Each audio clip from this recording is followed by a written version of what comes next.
contre 3 ce week-end. Savez-vous que la France est le premier producteur mondial de lin? Cette fibre est essentiellement utilisée dans le textile. On en fait notamment des chemises très prisées en cas de forte chaleur. Une culture écologique car peu gourmande en eau. Mais cet été, la récolte est décevante à cause des mauvaises conditions météo. Juliette Baeza avec Alexandre Lépiné. La machine tourne enfin à plein régime après plusieurs semaines au ralenti.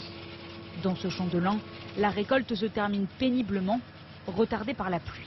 C'est le premier jour aujourd'hui qu'on retrouve du soleil. Donc là, dans la semaine, on avait des soucis de portance de sol, des sols tellement mouillés qu'on arrivait à planter des machines dans les champs.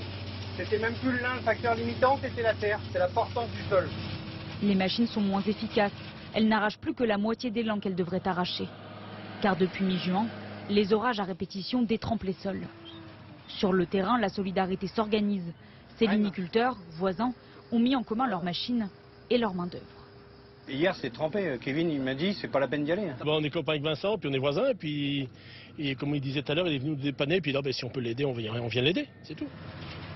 Aux difficultés techniques s'ajoute la crainte d'une récolte abîmée. La pluie a couché les lins. Certains sont à la limite du flétrissement. Donc là, on a deux lins typiquement différents. Un lin droit, d'une belle couleur.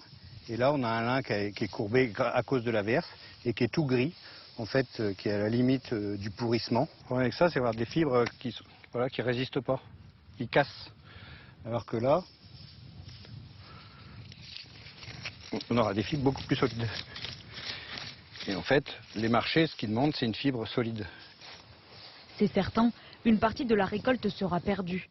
Entre 30 et 40% de sa production, estime ce liniculteur. Pour autant, la majorité des fibres devrait malgré tout trouver preneur. On aura peut-être moins de bonnes matières haut de gamme pour aller sur la filature, faire des fils très fins. Mais le basique du lin, c'est quand même une qualité intermédiaire.